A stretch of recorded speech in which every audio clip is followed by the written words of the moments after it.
Ci troviamo all'ingresso dello IACP di Agrigento. Questo non è l'ingresso principale, ma da questo ingresso secondario, nel cuore della notte, ignoti sono entrati all'interno dell'istituto, hanno forzato la saracinesca e poi sono entrati.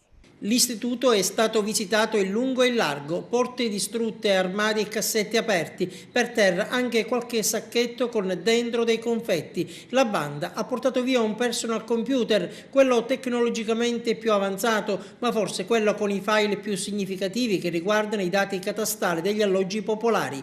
Subito al lavoro i carabinieri, gli uomini del RIS per prelevare le tracce, per catturare eventuali elementi necessari per le indagini. I dipendenti dello IACP sono stati questa mattina prima radunati all'ingresso, poi sono stati fatti accomodare nella sala riunione. A quanto pare i danni sono limitati a un computer, hanno portato via un computer e hanno sfondato alcune porte. Però si parla di un computer molto importante.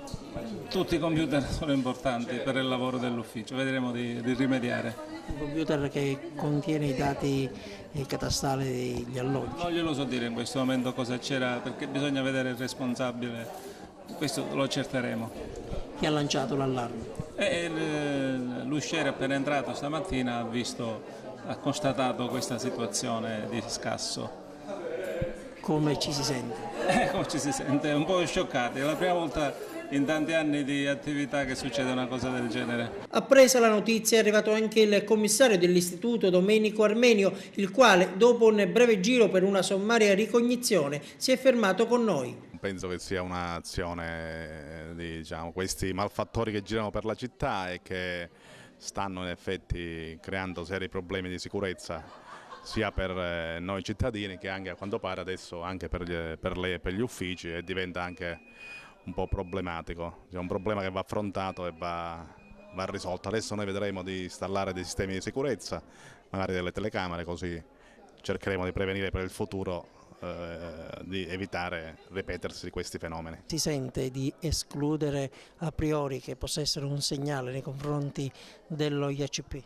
Non penso, non mi pare che sia il caso, perché tra l'altro si è visto che hanno aperto tutti i cassetti, tutte le porte, quindi alla ricerca di qualcosa di valore che non hanno trovato. Manca solo un computer. Era il computer quello più in ottime condizioni, di valore maggiore, e quindi lo hanno asportato perché pensavano forse di poter recuperare qualche cosa.